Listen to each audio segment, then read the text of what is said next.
What's up guys? It's Shanny with Healing Elements here for another video. I'm just busting out with some poetry I wrote today.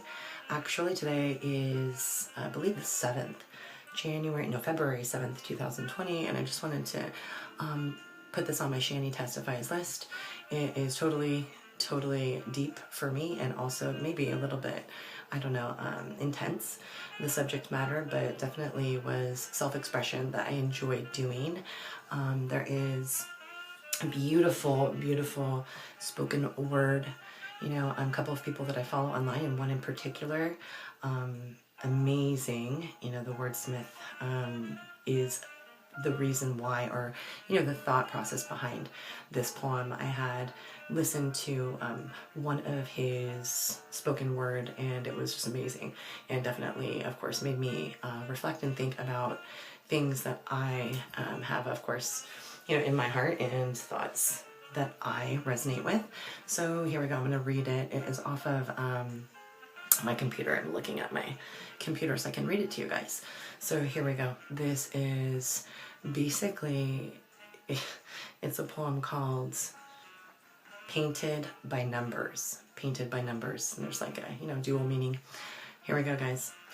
Some days, in the subtlest of ways, I find myself in a complex haze, wearing society's mandatory issued 3D or my own delusional rose-colored glasses, feeling numb, void of substance. The format is egotistically accepted amongst the masses.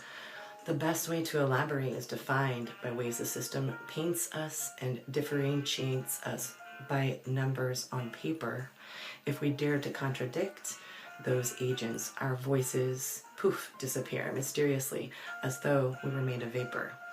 As limited viewpoints are continually embraced faithfully, we adhere to programming in this kind of simulation.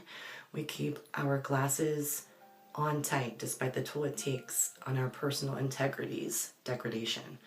No one but the Creator has the authority to assign a soul a forced name, number, or a parcel of land. However, take a good look at historical patterns. Human beings obviously found a way in which they can. Dark knights or agents work tirelessly to suppress the majority as we continue doing their devilish bidding. We are like fucking cattle branded by a slaughterhouse, and no, I'm real serious, not even slightly kidding.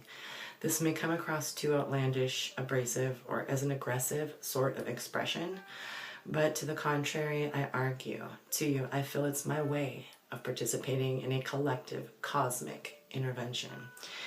They say our tongue is like a bullet, wounding at will. It's the strongest muscle that we've got. Our voice can be used to bring joy to the joyless, or unfortunately, damage valuable vibrations like a silver bullet to a werewolf that's been shot.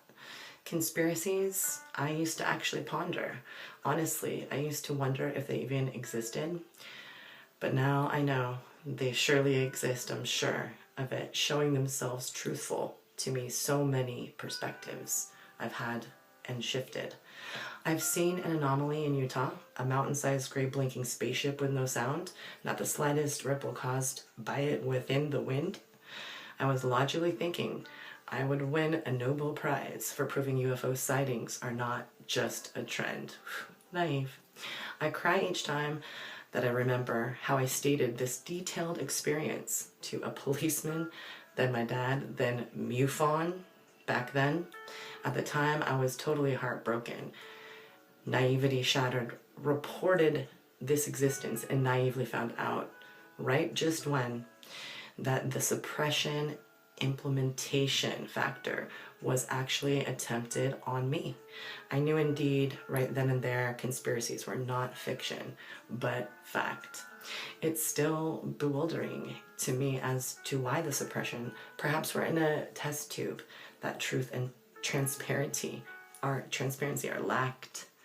Protocol is followed cruelly and meticulously like stormtroopers, part of a dark night of the soul's empire.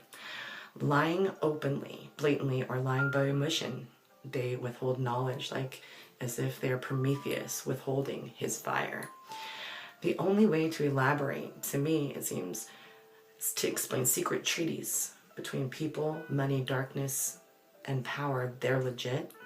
I used to be a Yankee Doodle patriotic gal, yet now I'm exuberantly chomping at the bit to spread my truth and use my voice, my authentic opinion, facing scrutiny while showing grit.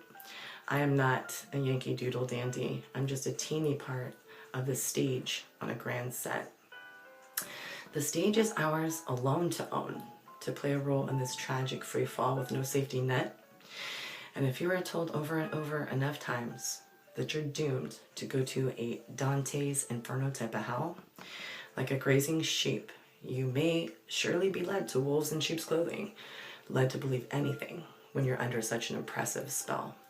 The darkest dark energies have not ever and will never confess of sacred pacts or a malefic master plan, though they spew their venom as their call to action, have no admiration for our earth, Gaia's beautiful land. They try to organize us by restricting our free will. They paint and repaint our souls, assigning a number. As one of their many deeds, numerous deceitful tricks keep us regulated, suppressed, tossed asunder. Remember the forgotten truth, known to you when you came, but effectively has been erased. Just recall the essence, that purity of light. Tap into spirit. You will intuitively understand the paint is actually water-based. So anytime your skin's wearing thin, wake up. Remember the colors can be washed off and can be respectively retraced. The ability is there to do so. It's all in us, all to follow the shepherd or be one with the flock. We begin to validate each other's intuitive guidance, then replace the watercolor patterns with white as we talk. This pure white light is your writing tool to highlight your position, like a crime scene written on top of dark asphalt, solid lines of bright, metaphoric white chalk. The collective consciousness is unrelenting positively when we equally share without judgment and with no shepherd in our flock. As a director, you have the power to then bust out that force, fed programming, escape, and become your own internally guided compass and high-ass vibe detector. There we go, guys.